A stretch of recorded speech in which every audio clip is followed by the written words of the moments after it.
Sobat Aristo, balik lagi sama aku Aziza. Pagi ini kita akan ngebahas mengenai apa sih sebenarnya obat herbal itu. Tentu saja aku nggak sendirian, saat ini kita sudah ditemani sama apoteker kita. Halo, selamat pagi Pak Debi. Selamat pagi Aziza. Gimana nih kabarnya Pak Debi? Luar biasa. Semangat sekali ya Pak Debi hari ini. Tentunya dong, kayak orang motivator gitu lah. Waduh. Oke, sebelumnya kan di CV Aristo Makmur sendiri kita sudah bergerak di bidang skincare. Dan kita juga saat ini sudah bergerak di bidang herbal juga ya Pak? Yap. Oke, boleh nggak sih Pak jelasin sedikit mengenai apa sih obat herbal itu atau jamu ya bisa disebutnya? Nah, jamu ada atau sekarang biasanya disebut dengan obat bahan alam.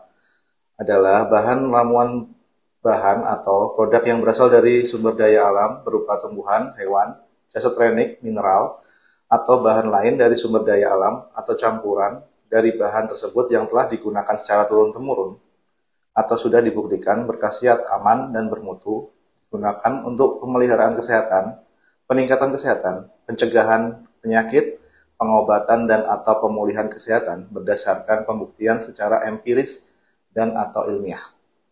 Oke. Jadi secara tidak langsung obat herbal itu berasal dari bahan alam ya Pak? Iya. Oke, selanjutnya boleh tahu nggak sih Pak bahan-bahan buat apa kapsul herbal atau jamu itu? Banyak sih untuk bahan-bahannya. Nah, bahan-bahannya kalau kita kan sekarang nanti mau membahas tentang apa? Pelangsing ya. Pelangsing biasanya kita pakainya green tea, asam glugur, terus ada daun kemuning, terus ada aloe vera, ya, dan banyak bahan-bahan lainnya. Kalau bahan herbal kayak gitu tuh biasanya ada efek samping nggak sih Pak? Kan udah berasal dari alam nih. Apakah masih akan ada efek samping ketika dikonsumsi? Kalau menurut saya nggak ada sih untuk bahan alam dengan apa untuk dikonsumsi menimbulkan efek samping. Tapi ada juga bahan yang dikombinasi itu dapat menyebabkan apa perilaku toksik dalam jangka panjang. Contohnya meniran sama jintan hitam itu sih. Baik, sangat menarik ya pembahasan untuk jamu sendiri buat orang awam. Tentunya saya juga ini ilmu baru untuk saya. Kemudian bisa dijelaskan nggak sih Kak untuk proses pembuatan produk herbal sendiri di CV Aristo Makmur? Pembuatan untuk apa produk herbal di CV kami ya dimulai dari pemilihan supplier. Kita milih supplier mana yang apa kita akui atau kita sesuaikan spek dengan apa bahan baku yang kita minta. Habis itu kalau bahan bakunya udah kualitas baik dari supplier itu langsung kita dalam proses penyiapan ruang ekstraksi dulu. Ruang ekstraksi kita siapkan, habis itu kita adakan untuk perendaman menggunakan etanol, habis itu penyaringan hasil proses perendaman tadi. Nah, dari proses perendaman tadi, kita masukkan ke mesin evaporator. Nah, kita untuk proses tersebut namanya evaporasi. Nah, evaporasi kita itu sama halnya dengan penguapan lah. Habis itu bahan dari udah di evaporator dapatlah kita ekstrak kental. Nah, ekstrak kental tadi kita tambahkan dengan bahan tambahan. Nah, bahan tambahan habis itu kita mixin dengan bahan tambahan. Selanjutnya kita masukkan ke proses pengeringan atau kita masukkan ke oven. Dari oven nanti sudah kering, selanjutnya kita proses penggilingan ekstrak atau memperkecil ukuran partikel dengan mesin giling. Selanjutnya dari proses penggilingan ekstrak, kalau kita bahannya tadi yang digiling itu tunggal-tunggal, nah kita selanjutnya proses mixing dulu antar bahan. Kalau kita nanti membuatnya untuk produknya itu ada bahan kombinasi, kita mixing dulu, habis itu kita mixing, lalu selanjutnya untuk proses filling kapsul. Proses filling kapsul kita menggunakan mesin filling kapsul. Jadi untuk kontak dengan produknya sangat kecil. Habis itu dari proses filling kapsul, kita lanjutkan ke proses polishing kapsul. Polishing kapsul itu istilahnya menghilangkan debu yang masih menempel di kapsul tadi. Selanjutnya untuk proses itu sudah membersihkan debunya tadi. Selanjutnya kita tinggal proses untuk bottling. Dari proses bottling, kita masukkan tuh kapsulnya, mau berapa butir kapsulnya. Kalau 30 ya 30, 60 ya 60, kita punya alat sendiri. Pelangsing sendiri kan banyak banget ya peminatnya. Bahan-bahannya apa aja sih Pak yang aman dikonsumsi untuk program diet ya? Program diet untuk amannya, semua bahan berkhasiat itu aman sih menurut saya. Karena itu tadi, kita kan sudah melalui beberapa proses. Ada proses ekstraksi. Okay. Nah, jadi yang masuk ke produk tersebut harus ekstrak kecuali dinyatakan lain. Nah, produk yang dinyatakan lain itu tadi dapat dilihat di Perbepom 25, kalau saya salah 25 tahun 2023 di lampiran 1. Itu ada bahan-bahan serbuk yang dapat masuk ke kapsul. Contohnya spirulina itu bisa masuk ke langsung dari spirulina dari proses pengeringan, habis itu digiling dulu langsung masuk kapsul dalam sediaan serbuk diperbolehkan. Jintan hitam, habis itu yang baru kemarin bawang putih, umbi bawang putih itu juga habis dari pengeringan terus diserbuk, dilakukan penyerbukan, habis itu bisa langsung masuk kapsul.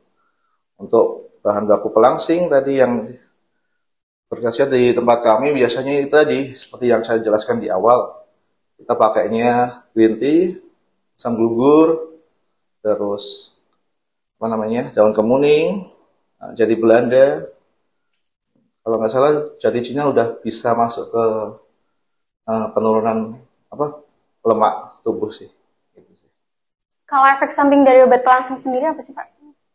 Efek sampingnya mungkin sehabis minum ya, untuk urinasinya lebih intensitasnya itu lebih banyak nantinya. Iya, biasanya seperti itu. Habis itu melancarkan buang air besar biasanya seperti itu. Jadi tapi yang sangat spesifik sama sangat intensitasnya lebih tinggi itu urinasinya sih. Gitu. Ada nggak sih Pak tips penamaan untuk produk supaya bisa diterima langsung oleh BPOM? Untuk tips penamaan ada sih. Ada. Mau saya jelaskan ya. Untuk jelasnya, yang pertama, jelas dan mencerminkan sebagai satu kesatuan nama produk. Yang kedua, tidak bertentangan dengan undang-undang, peraturan, habis itu moralitas, agama, budaya, kesusilaan, dan ketertiban umum. Yang ketiga, tidak menggunakan bahasa, kode, simbol, dan gambar yang promotif atau menyesatkan. Habis itu keempat, tidak menggunakan sebagian nama produk yang telah dibatalkan dengan ketentuan tertentu oleh Badan POM, semisal mengandung WKO, sintetik, berkhasiat obat yang tidak diizinkan oleh Badan POM. Jadi maksudnya itu Badan POM ada public warning, yaitu udah dilarang, udah resmi masuk daftar di dalam Badan POM. Nah, nama di produk tersebut tidak boleh didaftarkan lagi jadi nama produk misalnya perusahaan lain. Gitu. Habis itu tidak menggunakan nama yang mempunyai persamaan pokok atau keseluruhan terhadap penulisan dan pelafalan dengan produk terdaftar. Misalnya ini Menir itu MENIR.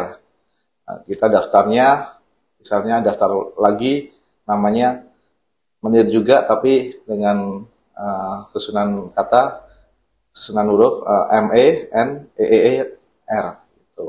Saja nggak diperbolehkan itu. Habis itu tidak menggunakan nama dagang yang sama untuk komposisi yang berbeda. Gitu. Misalnya komposisinya, misalnya Wilmah, komposisinya ada 4. Terus tambahin satu lagi komposisi, tapi namanya juga Wilma, itu nggak boleh. Habis itu tidak menggunakan nama penyakit yang membutuhkan diagnosa klinis dari dokter, misalnya kapsul stroke, jantung fit, dan lain-lain. Habis itu tidak menggunakan nama yang sama untuk kelompok obat bahan alam yang berbeda, kecuali kelompok obat bahan alam dengan bentuk yang berbeda, sediaan kemasan yang berbeda. Misalnya kita punya Wilma. Wilma ini kita dalam bentuk kapsul. Nah, kita daftarkan lagi produk dengan nama madu Wilma. Nah, habis itu kita udah daftarkan lagi Wilma, tapi dalam sediaan pil itu masih diperbolehkan. Habis itu nama dagang dapat menggunakan nama payung yang berasal dari nama produk dengan khasiat atau manfaat yang sejenis. Habis itu merek dagang atau nama perusahaan dapat digunakan sepanjang tidak bertentangan dengan aspek keamanan, khasiat atau manfaat dan mutu. Nah, misalnya Aristo, kita punya Aristo Insugat, kita punya Aristo Wilma, habis itu kita Aristo Garlic, itu boleh. Habis itu penambahan pencantuman informasi nama produk dapat menggunakan POS atau forte atau istilah lain yang semakna untuk menunjukkan perbedaan atau kandungan kekuatan sediaan atau khasiat manfaat produk. Jadi misalnya ini produk Wilma, itu kita kasih nama Wilma Plus, tapi kita harus punya produk ini tadi. Nah, plusnya tadi ada tambahan apa gitu. Kalau mau tambahan forte, berarti kalau forte itu 2 kali komposisi produk tersebut gitu. Habis itu dengan kriteria penambahan atau informasi nama produk dapat menggunakan tadi dengan kriteria berasal dari produk dengan komposisi yang sama, berasal dari produk dengan nama umum. Habis itu tiganya memiliki bukti manfaat yang lebih dibandingkan produk tanpa penambahan istilah, seperti itu. Oke, terima kasih untuk penjelasannya. Sama-sama, Aziza. Terima kasih juga sudah menyempatkan hadir untuk hari ini. Siap. Mungkin ada yang mau disampaikan kepada pendengar? Apa ya, untuk penyampaian pada pendengar mungkin di lain podcast, di lain waktu ya. Oke, mungkin kita bisa bertemu lagi nanti. Amin. Dengan pembahasan yang lebih menarik lagi pastinya. Oke, terima kasih Pak Debi untuk hari ini. Sama-sama, Aziza. Terima kasih juga untuk para pendengar yang sudah mengikuti penjelasan hari ini. Sampai ketemu di podcast selanjutnya. See you. Audio Jungle.